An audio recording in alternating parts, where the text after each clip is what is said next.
Tout le monde aime la galette, mais savez-vous comment?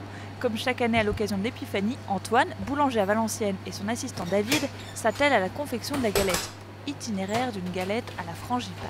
Alors les premières étapes pour pouvoir réaliser les galettes, on va passer au laminage. Donc à l'aide de laminoir ou de rouleau, on va baisser cette pâte très finement pour pouvoir découper ces fameux petits cercles qui ensuite seront posés et façonnés pour pouvoir travailler et avoir ces galettes. On va prendre maintenant nos fonds pour pouvoir les déposer sur nos plaques noires pour pouvoir ensuite les travailler. Ces mêmes fonds vont être piqués pour pouvoir justement avoir une levée correcte. On mouille le pourtour des fonds et derrière, David va garnir. C'est une série en galette frangipane.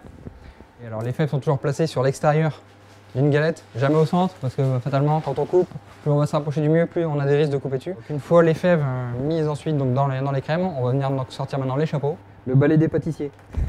Donc là la dorure, c'est ni plus ni moins des œufs battus avec un petit peu de sel. Et derrière on va venir rayer au couteau.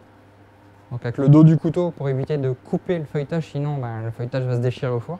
Et on va faire le dessin en fonction de la garniture.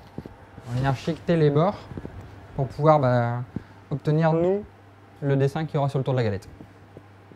Donc là les galettes sont terminées. Donc là maintenant on va attendre un minimum de 2 heures pour vous dire de voir la pâte feuilletée correctement reposée pour pouvoir ensuite passer au four.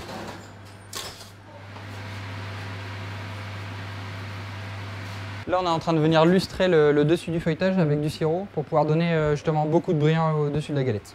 Après la cuisson et la pose du sirop, les galettes reposent pendant environ 2 heures afin de sécher et de refroidir. Une fois prêtes à être dégustées, les galettes sont ensuite mises en vitrine. En boutique, on peut enfin prendre le relais. Le jour de l'Épiphanie, le rythme s'enchaîne en cuisine. Pas moins de 700 galettes sont cuisinées par le boulanger et son équipe afin de satisfaire les clients les plus gourmands. Prochaine et dernière étape, la dégustation, en espérant tomber sur la fève.